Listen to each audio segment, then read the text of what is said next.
हमारे चैनल को सब्सक्राइब करें और बेल आइकन दबाएं। हाय, मैं हूं शिवाजी साटम और आप मुझे एसीपी प्रद्युमन के नाम से जानते हैं। For more episodes of CID, subscribe to Live Crime and hit the bell icon.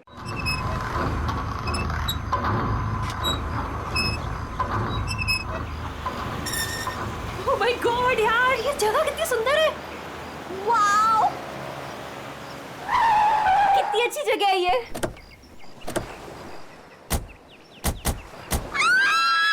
यहाँ मैं और आयशा रहेंगे। वाओ, थैंक्स करण। इतना तो मैं कर सकता हूँ ना तुम लोग के लिए। अब तुम्हें और आयशा को उस सड़े हॉस्टल में रहने की कोई जरूरत नहीं। बिल्कुल सही कहा करण। वैसे करण, मधु, मुझे लगता है ना कि जिस दिन तुम्हारी और मधु की शादी हो जाएगी ना, उस दिन तुम तो मधु को पूरा के पूरा मोहल्ला ही गिफ्ट में दे देने वाले हो।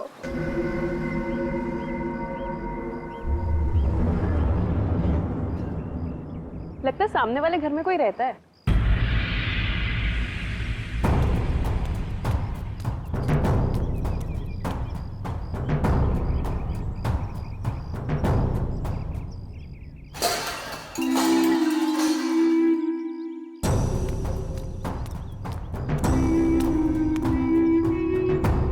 हाय, आई एम मधु।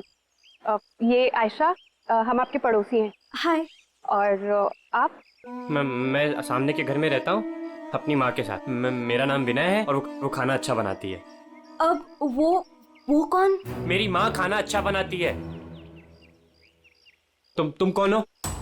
मैं करण हूँ, मधु का बॉयफ्रेंड।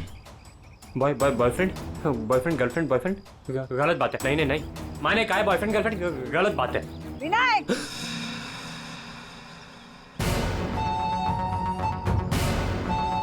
घर में चलो। कितनी बार मना किया है कि अजनबियों से मत बात किया करो। आ रहा हूँ ना।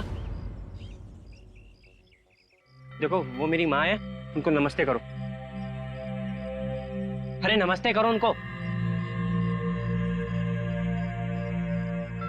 इधर आओ, इधर आओ। अंदर चलो। आ रहा हूँ। सुनो, 8 बजने से पहले घर के अंदर चले जाना, ठीक है? क्योंकि 8 बजने के बाद ना वो आ जाता है। वो कौन? हैमरमैन।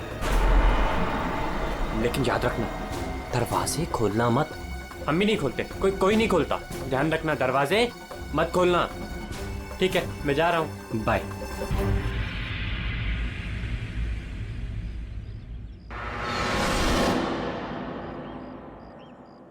दिमाग खराब है इसका यार। इसकी माँ से बांध कर क्यों नहीं रखती है? क्योंकि उसकी माँ भी तो उसकी तरह अजीब ही है एक्चुअली। चलो सामान रखते हैं। यू आर ऑलराइट ना? या, आई एम फाइन।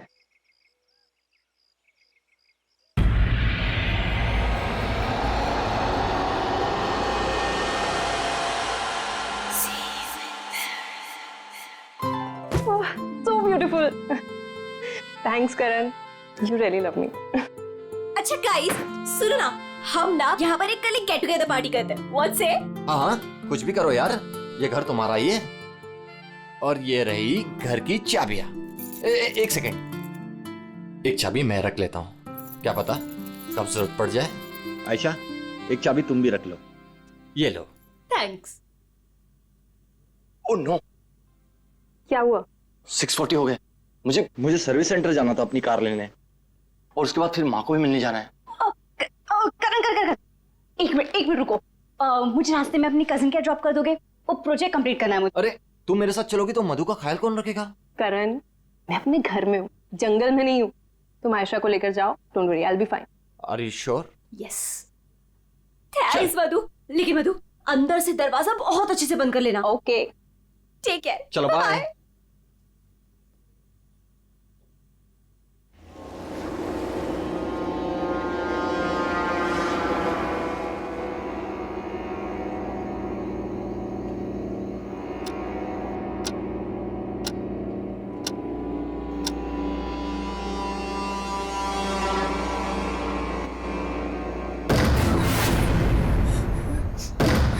कौन है?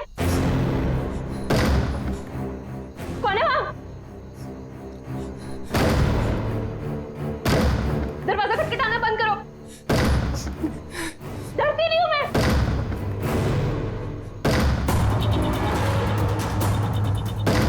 क्या करूं? यार करण को फोन कर।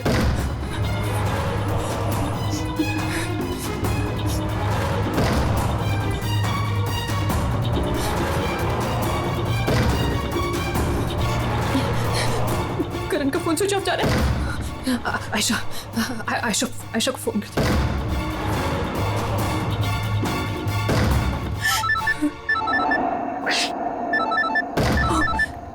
अब क्या करूं?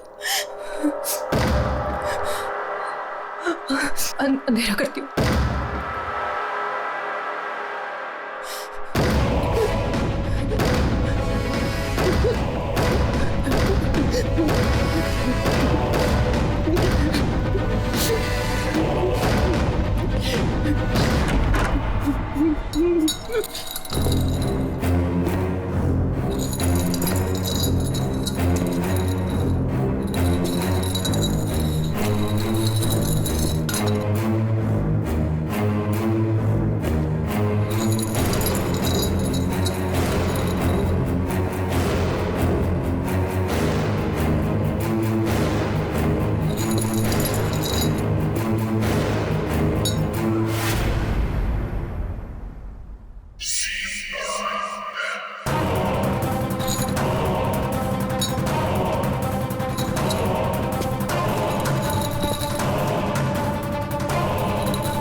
सही था यार, पर मजा आ गया। कल रात को तो क्या मस्ती मारी यार। अरे पूछो मत यार, मजा आ गया था बहुत। बस रोक दो भैया, रोक दो। Thank you. अरे मधु ना आज मेरी जान ही ले लेने वाली है। एक तो मैं अपना फोन भूल गई, रात को घर भी नहीं आई। लगता है आज तो वो मुझे ना पक्का इस घर से निकाल ही देने वाली है। अरे अगर वो तुझे घर से निकाल देगी तो हम तुझे घर के अंदर फिर से डाल देंगे। क्यों अभी? ओहो मैडम, घर से तो तब निकलोगी जब घर के अंदर जाओगी। जाओ, डोरबेल बजाओ, मधु को लेके लंच पे जाना है, वीकेंड की प्लानिंग करनी है। गो फास्ट। जा रही हूँ। और जल्दी आओ।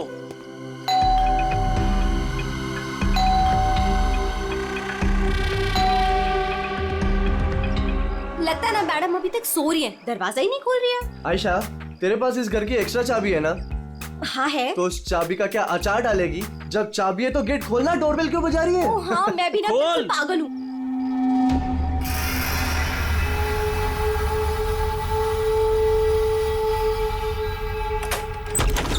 मधु, अरे मधु, कब तक सोएगी? उठ, मधु, मधु, मधु, अरे उधर देखो यार।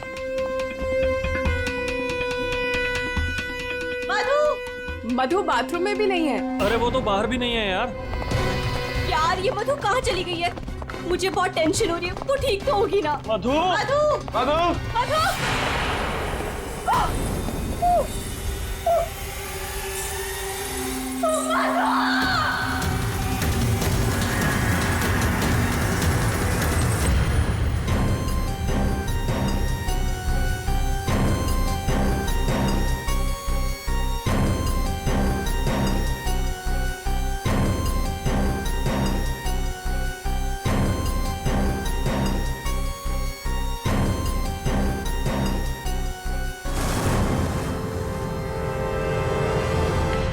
अभिजीत,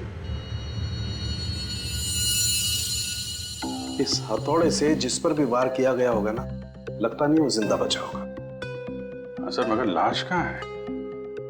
खूनी लाश ले गया और ये हैमर यहीं छोड़ गया। और हथौड़ा भी ऐसा जिस पर कहीं कोई फिंगरप्रिंट के निशान नहीं। और सर यहाँ पे तो कोई तोड़फोड़ भी नहीं मची हुई है, सब चीज अपने जगह पे। दरवाजे का लॉक भी सही सलामत है, कोई फोर्स एंट्री नहीं है। और मधु के दोस्त भी बता रहे थे जब वो लोग अंदर आए तो ये दरवाजा खुला हुआ था। शायद खूनी के पास डुप्लीकेट चाबी होगी। दरवाजा खोल के अंदर आया, मधु के सिर पे हथौड़ा मारा और गायब। मगर यहाँ खून के चीटे भी नहीं दिख रहे हैं। थोड़ा मारा तो खून तो बहना चाहिए ना। शायद खून साफ कर दिया होगा। सिर्फ मधु ही यहाँ पे थी या कोई और भी था? नहीं सर, मधु इस घर में अकेली थी। इस घर की चाबी और किस किस के पास रहती है?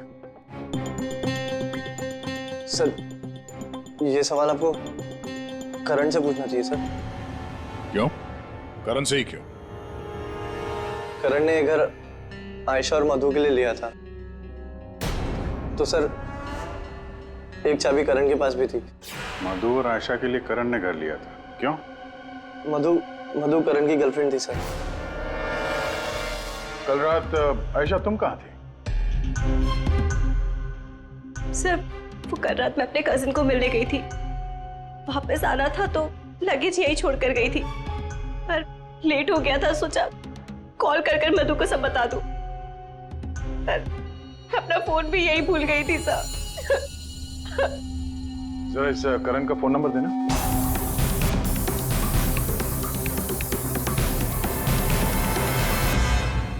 Sir of. वो मेरे पास उसकी मम्मी का नंबर है। कल करण जब मुझे कजिन के यहाँ छोड़ने गया था तो कह रहा था कि वो घर जा रहा है मम्मी के पास।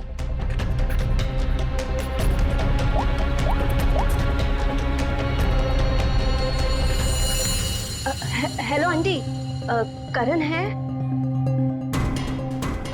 कल रात को आया था क्या वो?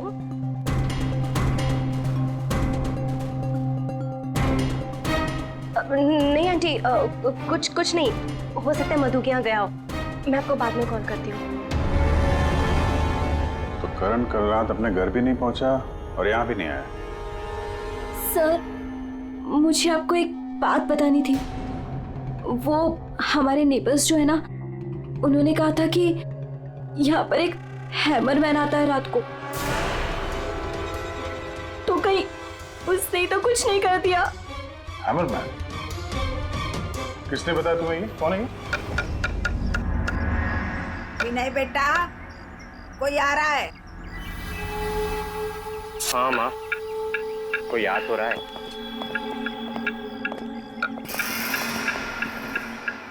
सब्जी काट रही है या लकड़ी काट रही है? काट वहां रही है, आवाज यहाँ तक आ रही है। रमोला जी, आपने कल इनसे हैमरमैन के बारे में कुछ बोला था क्या? आप ऑफिसर है, उस घर में कुछ हुआ है क्या? जी हम लोग सीआईडी से। उस घर में क्या हुआ ये बाद में बताएंगे। पहले आप लोग ये बताइए, हैमरमैन कौन है? क्या बता रखा है इन लोगों को आपने? नहीं, है वो सच में। रोज शाम को आता है और हैमर से दरवाजे और खिड़कियों पे ठोकता है। आप देखिए ना, वो उधर निशान बने। कल भी आया था रात को 8:30 बजे। सामने के घर में ठोक रहा था। इसीलिए मैंने पूछा कि उस घर में कुछ हुआ है क्या? आपने हैमरमैन को देखा है? देखा है। आपने हैमरमैन का चेहरा देखा? हाँ देखा है। कैसे दिखता है वो मास्क पहनता है।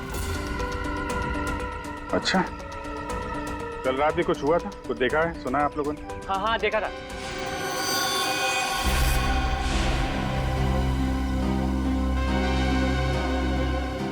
रमोला जी, अभी आंख दिखाने से कोई फायदा नहीं। बोलो, क्या देखा था तुमने? कल रात 8:30 बजे मैंने खिड़की से देखा कि बस फिर मैंने नहीं देखा। माँ ने खिड़की बंद कर दी।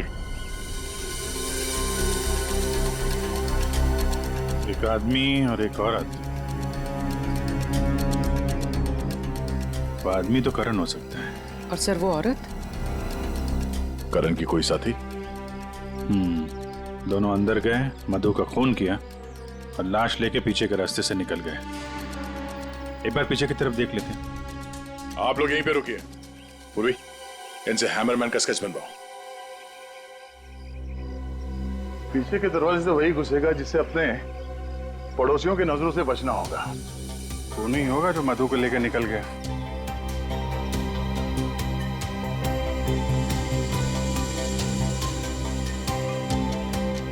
ऐसे कैसे हो सकता है कि कोई भी निशान नहीं छोड़ा? मधु को मार करके लेके गया तो भी कुछ ना कुछ तो छोड़ा होगा कोई।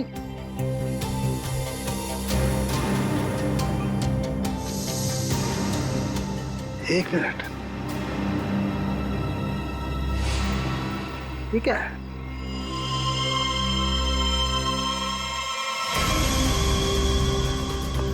कुछ अलग से।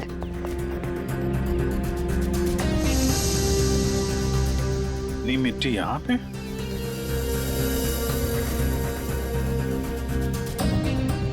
लगता है किसी ने यहाँ पे पैर वैर धुले हैं, इसलिए मिट्टी यहाँ पे है।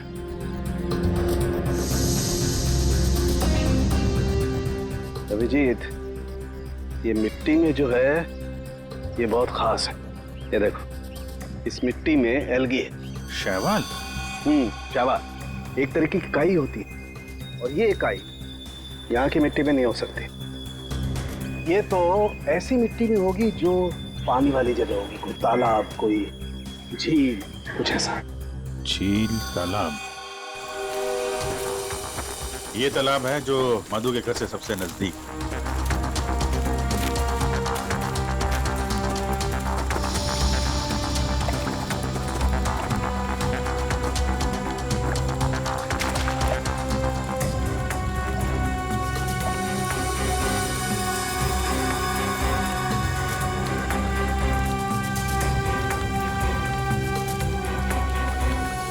गया अभिजीत, ये देखो, यही कीचड़ वाली मिट्टी उस मधु के घर में है। इसमें भी वही एल्गी है, वही काई। तब तो ये मिट्टी अपने आप तो नहीं आई होगी ना, कोई ले गया होगा यहाँ से। अरे यार पंकज, जो आदमी इस तालाब से मधु के घर गया होगा उसके जूते के साथ चली गई मिट्टी। अब गया तो वही होगा जिसके पास मधु के घर की चाबी थी।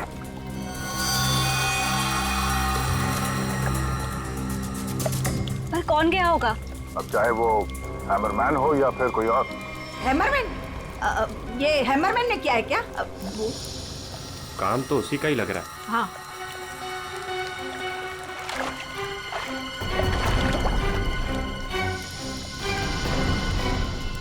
हाँ, वहां नीचे कुछ दिख रहा है।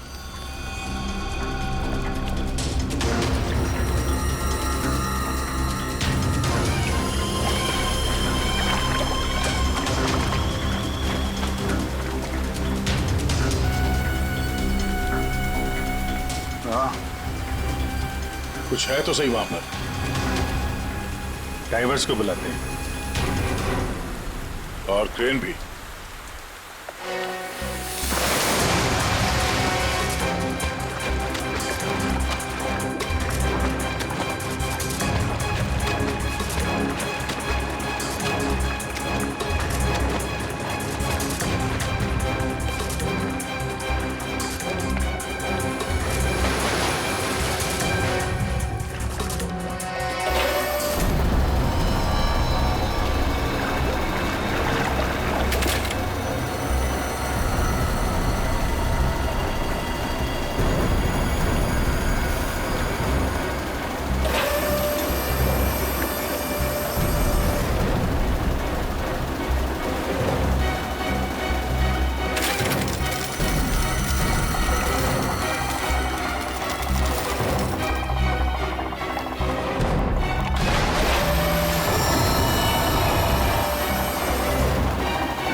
रोहित, ये करण की कार है ना? पर करण अपनी कार इस तालाब में क्यों फेंकेगा? हो सकता है हैमरमैन लेकर आया हो। करण की कार का नंबर और इस कार का नंबर दोनों सेम है।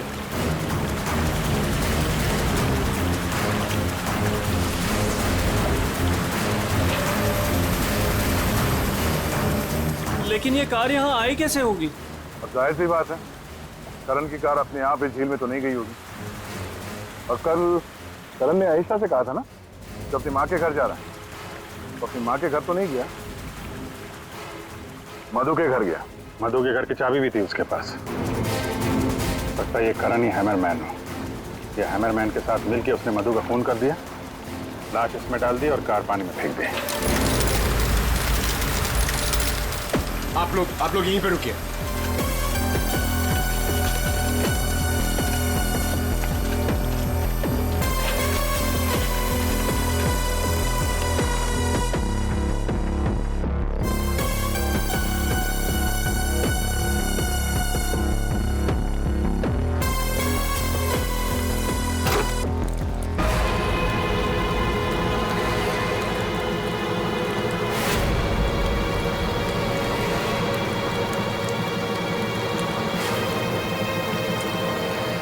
ये तो करण है।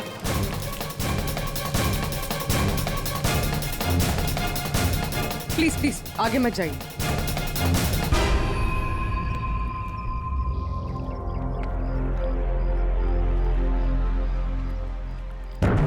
खोपड़ी बुरी तरह से टूट गई है। किसी भारी चीज से मार किया है। थोड़े से ही मारा होगा। हैमरमैन ने मारा है।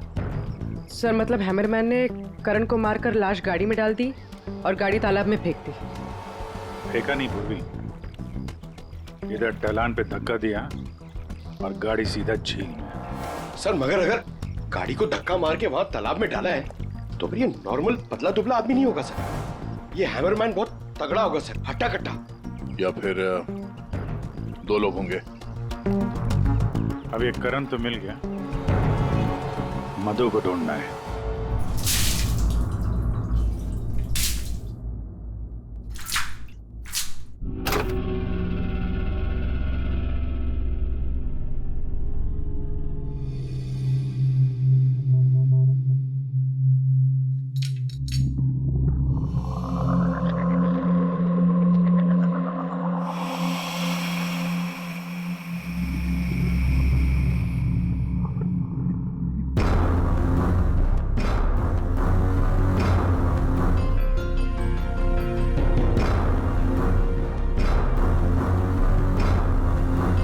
कपड़े का टुकड़ा। इस कपड़े के टुकड़े का रंग करण के कपड़े के टुकड़े से तो मैच नहीं करता है, तो शायद ये खूनी का होगा। सर क्या होता रहेगा? सर इस कपड़े के टुकड़े के अलावा और भी ऐसा कुछ है जो हमें बहुत कुछ बता सकता है। अंगूठी डायमंड की है। लगता है कार चलाते समय गियर बदलते वक्त गिर गई होगी। तो ये लड़की कार चला रही होगी तो तारिका कार चलाने वाला इस मिरर को भी जरूर एडजस्ट तो करता ही होगा ना? क्या बोलती है? सही बात। तो फिर ये मिरर भी कुछ ना कुछ कहानी जरूर बताएगा।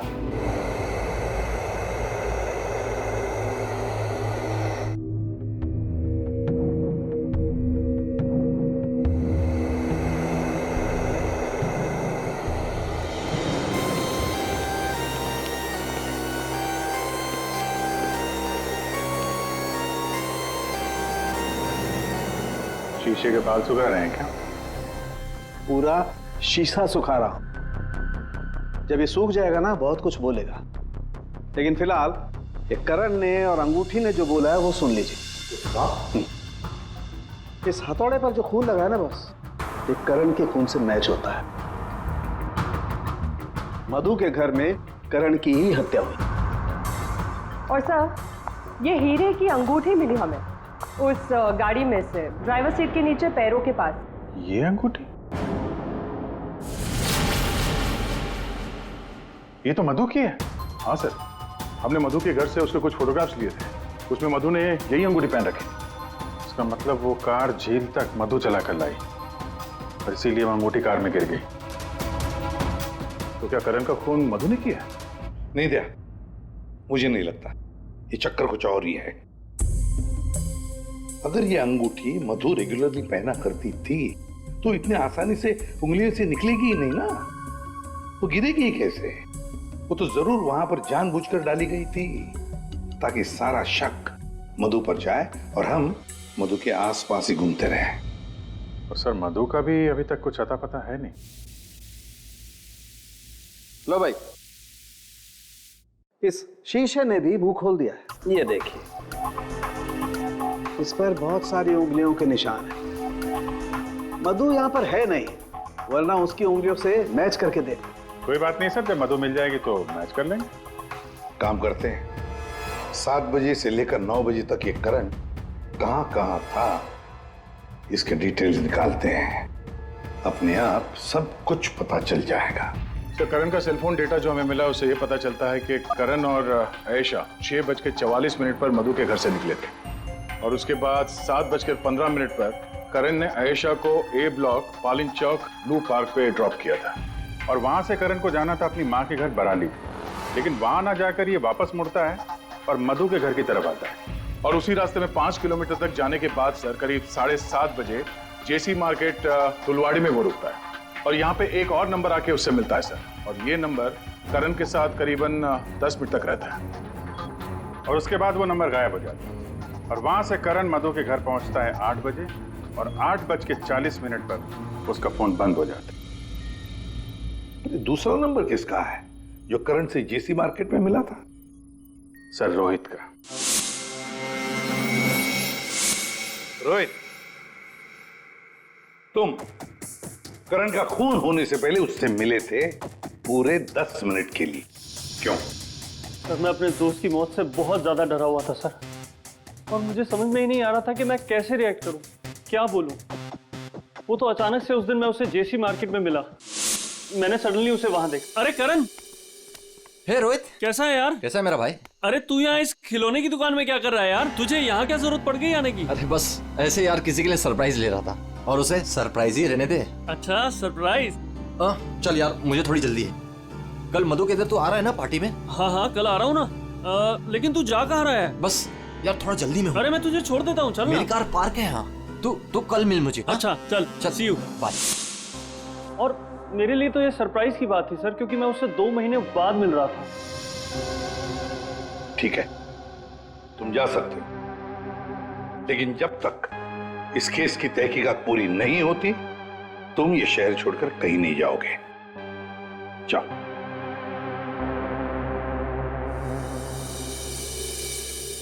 बड़ी अजीब बात है, ये करण अपनी मां से मिलने जाता है लेकिन वहां नहीं जाता है खिलौने की दुकान में।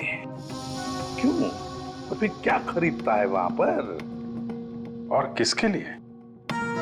उसने वहां से जो कुछ भी खरीदा होगा वो लेकर वो सीधे मधु के घर गया। तो कहीं उसने वहां से ये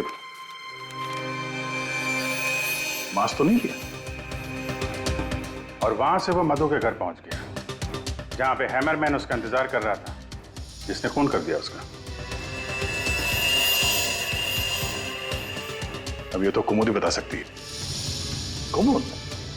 सर आखिरी बार करण की बातचीत फोन पर कुमुद से हुई थी और विनय ने भी बताया था सर कि उस रात हैमरमैन के आने से पहले घर के बाहर उसने गाड़ी के हेडलाइट पे 2 लोगों को देखा था सर, एक लड़का और एक लड़की, और उस लड़की के हाथ में कुछ ऐसा था जो चमक रहा था। सर कुमुद के हाथ में भी एक ब्रेसलेट है, वही चमक रहा होगा। ये कुमुद और करण होंगे घर के बाहर।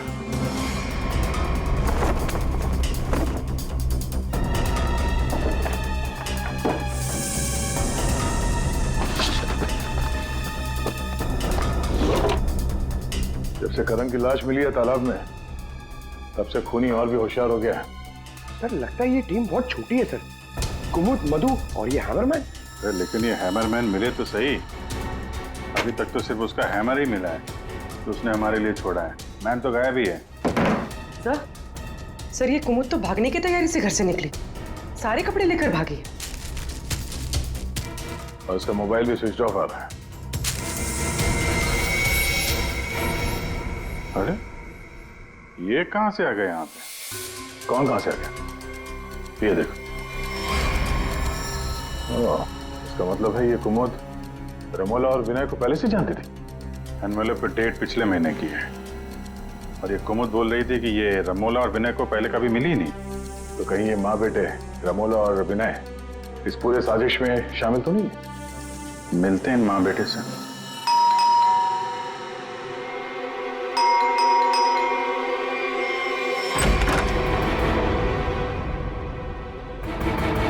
पूरी पंकज घर की तलाशी लो, देखो कोई है क्या अंदर।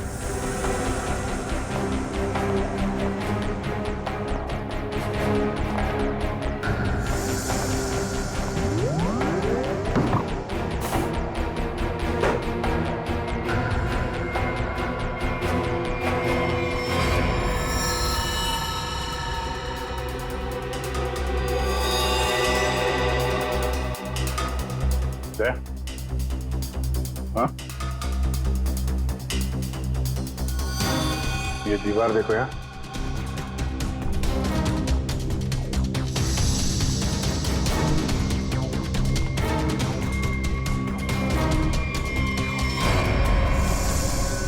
पेंट अभी ताजा है।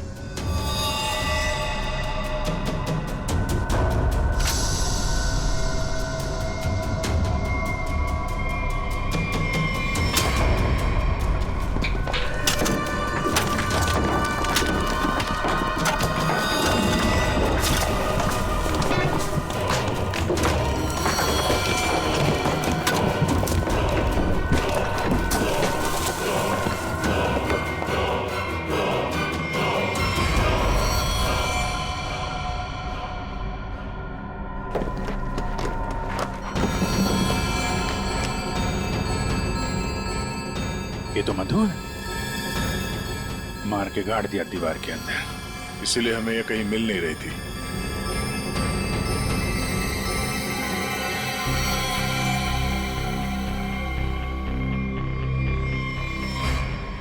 सर इसे भी हथौड़े से मारा।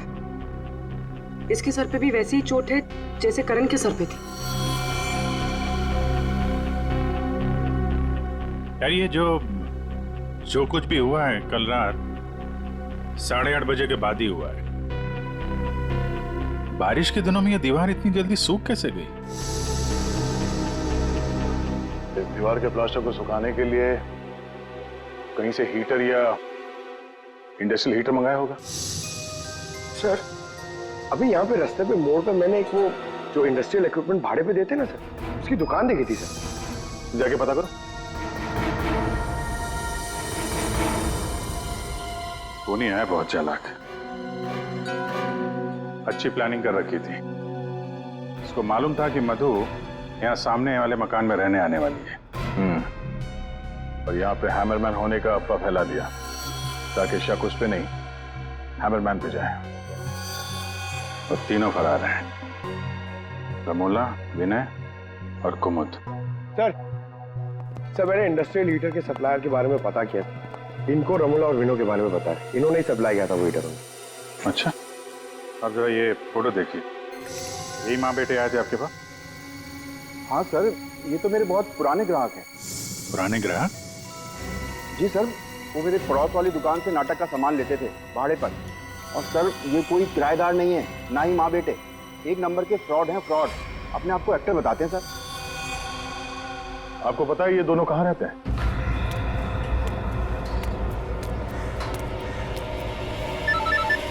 तो निकल, मैं मिलता हूँ। हाँ चल मिलते हैं। हेलो, मैं चंपा बोल रही हूँ, चाय पानी फिल्म से। हाँ जी बोलिए ना।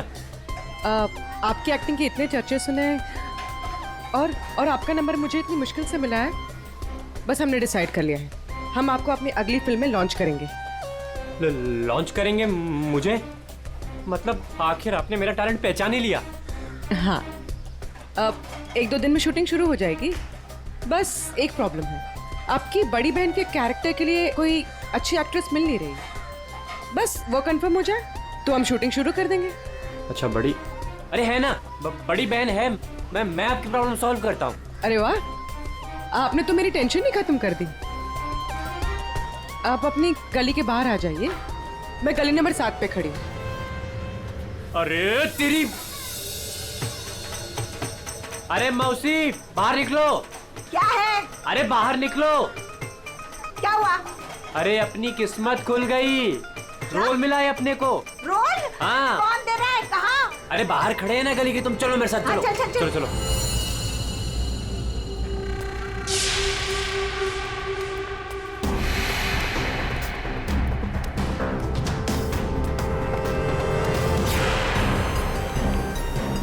CID?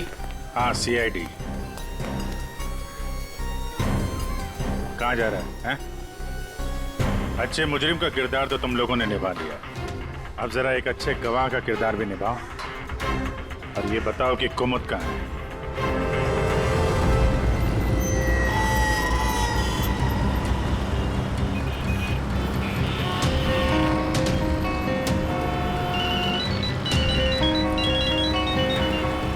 अरे तुम यहाँ हो, मैंने ध्यान ही नहीं दिया। तुमने क्यों कॉल किया मुझे? सब जानते हो फिर भी? अब मैं क्या करता? CID बुलाएगी तो क्या? आना ही पड़ेगा। CID? तुमने मुझे CID के कहने पे यहाँ बुलाया? मैडम आप बहुत स्मार्ट है, लेकिन हम आपसे ज्यादा स्मार्ट हैं। सर आप मेरी बात सुनिए। नहीं, बात सुनेंगे आपकी, लेकिन ब्यूरो चल के सुनेंगे। चलिए। कहाँ भाग रही मैडम? पैदल ही जाएगी क्या CID ब्यूरो तक? गाड़ी लाए हम तुम्हारे लिए, चल।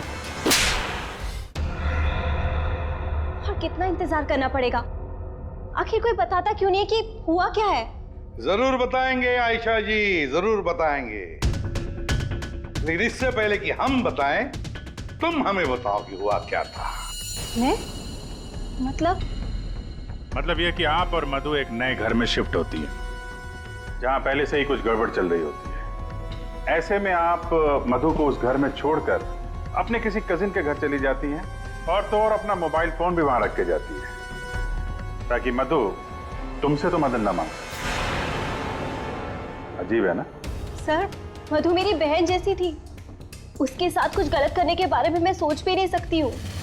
अच्छा, बहन जैसी थी? बहन तो नहीं थी ना? हाँ? अभीर, इस पूरे इन्वेस्टिगेशन में किसी ने तुम पर एक बार भी शक नहीं किया, क्यों? जो भी पूछा उसके बारे में तुम्हें कुछ पता ही नहीं। और जब मधु का खून हुआ उससे ठीक पहले तुम्हारा मोबाइल फोन स्विच ऑफ, कोई तुम पर शक क्यों करेगा? सर आप मुझ पर गलत इल्जाम लगा रहे हैं सर। मैं तो आयशा और मधु से सिर्फ 4 दिन पहले मिला था। मैं ऐसा क्यों करूंगा सर? और सर मेरा फोन पानी में गिर गया था, इसके लिए वो स्विच ऑफ है। हाँ, पानी में गिर गया था, उसी झील के पानी में जहां से करण की डेड बॉडी मिली थी। सर ये सारा प्लान तो विनय और अमोला ने सेट किया था। पैसों की लालच में ये दोनों इतना गिर गए कि इन्होंने अपने हाथ खून से रंग दिए, मधु को दीवार में चुनवा दिया, और सर अभी भी यही आलाप राग रहे हैं कि हमने कुछ नहीं किया। सच में हमने कुछ नहीं किया है? ये लो, फिर वही राग। फंस गए थे हम। आपको हाँ कहते तो भी फंसते, और ना कहते तो भी फंसते। एक्टिंग करने हमें नहीं मालूम था इतना कुछ हो जाएगा। तो आप लोगों के हिसाब से मधु और करण का खून हम लोगों ने किया है?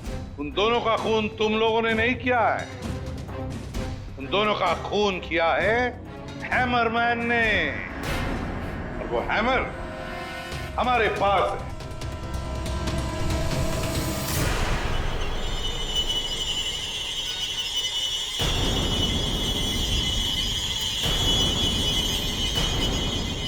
कुमुद, ये कहाँ थी? ये हैमर छुपाने गई थी, हमने ढूंढ निकाला, है ना? I'm sorry रोहित, मुझे माफ कर दो।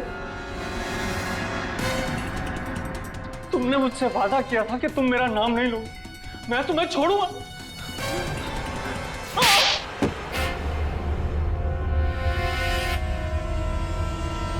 हाँ मैं हूँ वहां मरमत। क्यों मारा तुमने उन दोनों को? वो दोनों तो तुम्हारे दोस्त थे ना? कोई दोस्त नहीं, कोई प्यार नहीं, वो दोनों धोखेबाज थे। मधु 5 साल से मेरी गर्लफ्रेंड थी, और 5 मिनट में उसने मुझे लात मार दी उस करण के लिए। जानते हैं क्यों? क्योंकि उसके पास पैसा था, और उसी समय मैंने डिसाइड किया कि मैं उससे बदला लूंगा, उन दोनों से। तुमने इसका साथ क्यों दिया?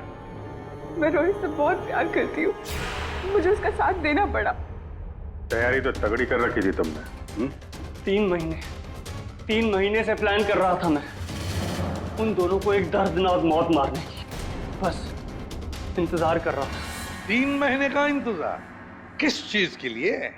सही वक्त का इंतजार। और वो सही वक्त तब आया जब मुझे करण ने मधु के लिए घर ढूंढने के लिए कहा, और उसे मैंने ये वाला घर दिला दिया, और उसके बगल वाला घर मैंने कुमुद के नाम से रेंट पर ले लिया, और वहां इन दोनों घोचुओं को रखा, इन बेवकूफों को। और हैमरमैन बनने का प्लान बनाया। बन गए हैमरमैन ताकि तुम पर कोई शक न करे। हाँ, मारना तो मैं करण को भी चाहता था, लेकिन उस रात नहीं। उस रात मैं सिर्फ मधु को मारने आया था। मैं हैमरमैन बनकर मधु के घर में घुस गया।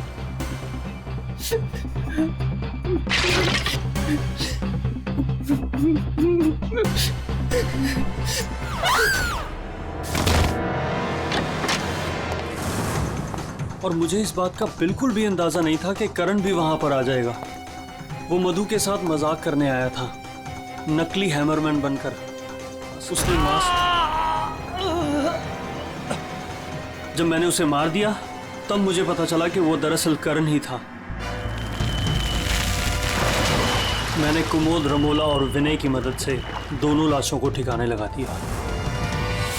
रोहित जी, ये हथौड़ा हमें ना भी मिलता ना, तब भी तुम बच नहीं सकते थे, क्योंकि करण और मधु ने मरने के बाद भी हमें बताया कि खूनी तुम हो। रोहित, कुमुद, रमोला और विनय, तुम सब ने मिलकर मधु और करण का खून किया है। अब जेल में बैठकर हैमरमैन की नई नई कहानियां सुनाते बैठना इन सबको, तब तक फांसी का ऑर्डर तो आ ही जाएगा।